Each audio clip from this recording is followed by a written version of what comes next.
மா, என்ன திடீர்னு சொல்லாம கொள்ளாம வந்திருக்கீங்க? பின்ன நீ ஆண்டாள் பவித்ரான்னு வீடே நிறைஞ்சு போயிருக்கோம். ஆண்டாளும் அவ வீட்டுக்கு போயிட்டா, பவித்ராவும் அவ வீட்டுக்கு போயிட்டா. நீயும் இங்க வந்து உட்கார்ந்துட்ட. எவ்வளவு நாளைக்குதான் வீட்டுக்குள்ள விட்டதையே பாத்துட்டு இருக்குது. அதனாலதான் உன் கூடயும் தமிழ் கூடயும் இருந்து மிச்ச காலத்தை ஓட்டிடலான்னு கிளம்பி வந்துட்டேன். தாராளமா வாங்கம்மா, எனக்கும் உங்களை விட்டா வேற யாரும் இருக்கா? ஆமா, எங்க ஆண்டாலும் அழகரும்? உன் வீட்டுக்காரர் விஷயமா வெளியில போயிருக்காங்க.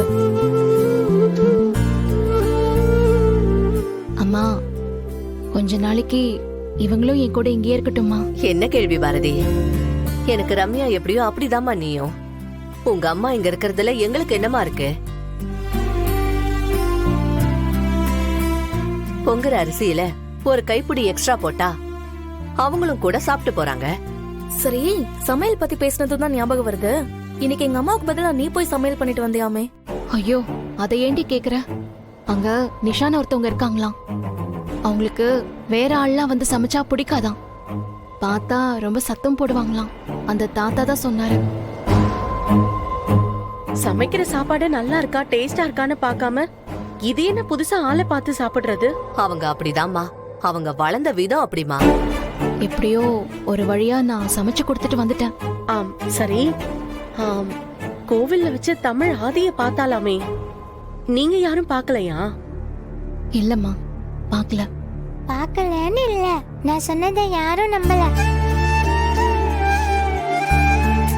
தமிழ், இன்னும் நீ அதே கோவத்துல தான் இருக்கியா? கோவம்லாம் இல்ல அத்தை. அப்பாவை போக விட்டோன்னு கஷ்டமா இருக்கு, மத்தபடி எதுவும் இல்ல. சரி விடு தங்கம், அப்பா எங்கேயும் போயிருக்க மாட்டாரு. அவரு கண்டிப்பா உங்களை தேடி வருவாரு. எங்க வாழ்க்கையில என்ன நடக்க போதுன்னே தெரியல.